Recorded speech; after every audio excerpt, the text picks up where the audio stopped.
Fashions bid to pay 1 million naira. Well, let's just lay that aside first, and let's look into the issue of Anambra State. In a coming couple of months now, people in that particular state are going to march to the polls to elect. But exactly, can you tell us what are the dates, the calendar that have been designed by INEC at the moment?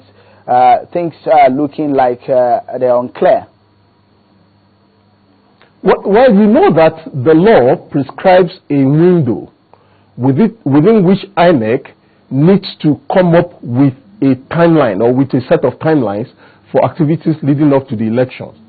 Now, as we speak now, the Commission is yet to fix those timelines because the window that we have is still, I mean, there's still a lot of room for the Commission to act. And so, as we speak, you know, there is the upper limit of 150 days and there is the lower limit of 30 days.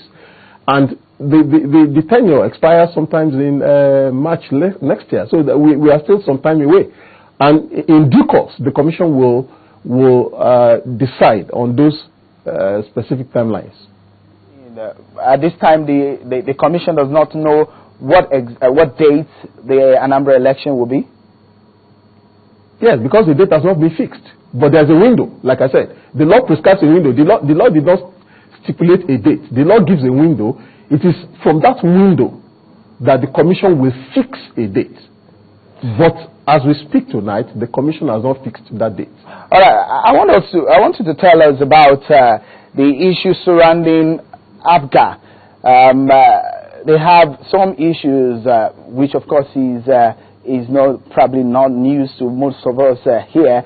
The fact that they are experiencing some issues in the leadership of that party, which INEC has said, look, this might be in the way of them putting down a candidate for the election in that particular state. Can you tell us what exactly is this about APGA's resolving their issue and conventions? Well, yes. The Commission has written the party that it will monitor its convention. Now, you are aware that as we speak in law, there is no leadership for that party yet. And that is why the Commission does not recognize any leadership for the party yet. But of course, there's a convention that is being organized, and the Commission has indicated that it will observe that convention and perhaps see whether a leadership will emerge through due process. If the due process, the nomination of leadership, then perhaps you can be talking of a leadership that can be recognized. It's after you have that you can even be talking about a candidate.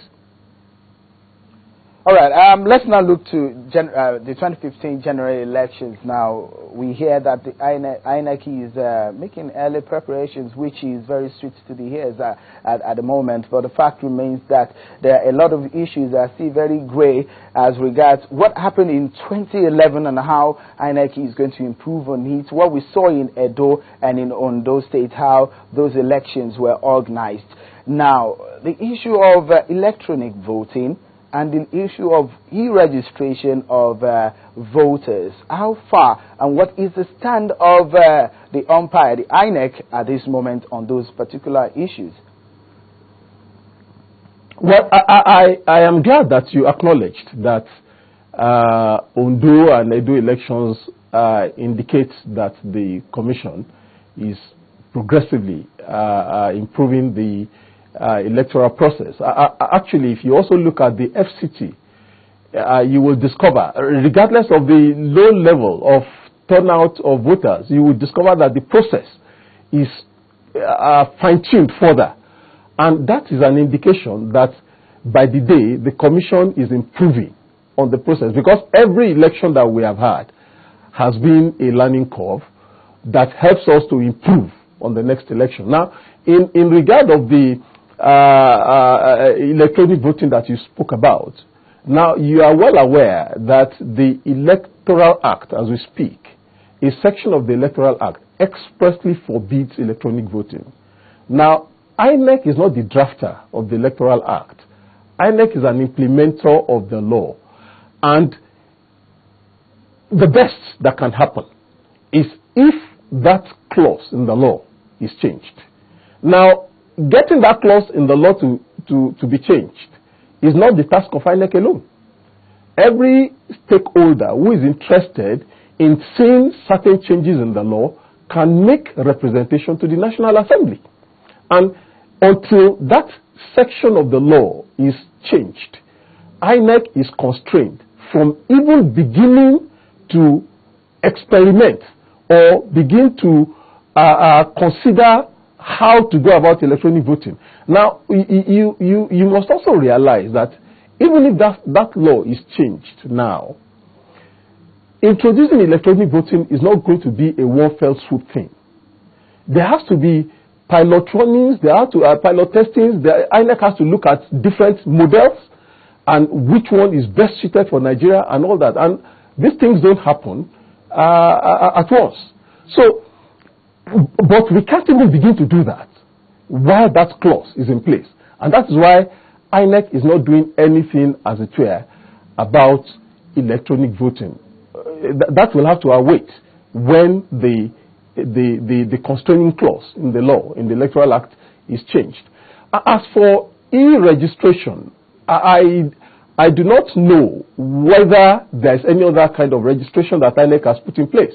Because if you remember, in 2011 January and early part of February, we did we did biometric registration for voters, and that was where we were able to capture the biometrics of 73.5 million Nigerians. That procedure has not changed. The modality for registering voters is still by using the DDC machines to capture their biometrics. And when we roll out the continuous voter registration in due course, we will capture the biometrics of other Nigerians that are not on the list presently and be able to subsequently integrate them into the register of voters. And so that same procedure is what we are going to be using. It has not changed. A report to the effect that there will be manual registration of voters is simply uninformed. You can't register, you can't capture biometrics manually. It's a contradiction in terms. You can't capture biometrics of voters. How do you capture fingerprints manually? It's a contradiction. So the registration of voters is still going to be by using the machines that we used in 2011. Thank you so much, Mr. Kayode Idowu, the press secretary to INEC Chairman, Professor Atahiru Jaja. Thank you for shedding light on those issues. We thank you for joining us on the show, where the PDP appears to be in crisis, but the nature of the challenges the party is facing may be multifaceted.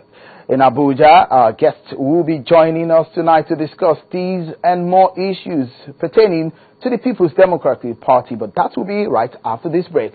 Stay with us on Politics Today. Not with 500 naira, it is salad credit. You know wahala now. Hello. Do me draw up with correct okuroko. Okay, thank you. Hello? Hey, oh boy. You don't service my better pass my neighbor finish. Bye bye. Hello, oh boy. Hello. Like say I know they come money from any call where you make now. Huh? I know they cost this money. Huh? See you. Now it's this salat one day pass. You know people when they load your credit that time. I dial star 156 star 1 star. Your recharge pay and ash. So for every 100 naira where you use, a this salat goes cover you another 100 naira. We go fit use call any network for Nigeria, abroad, browse, and even send SMS. Baba. Send my money.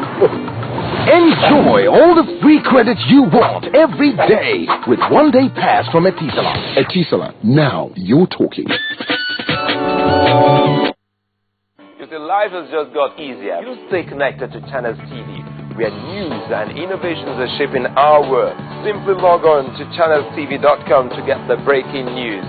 Browse the homepage according to what matters to you. Tap on the extended coverage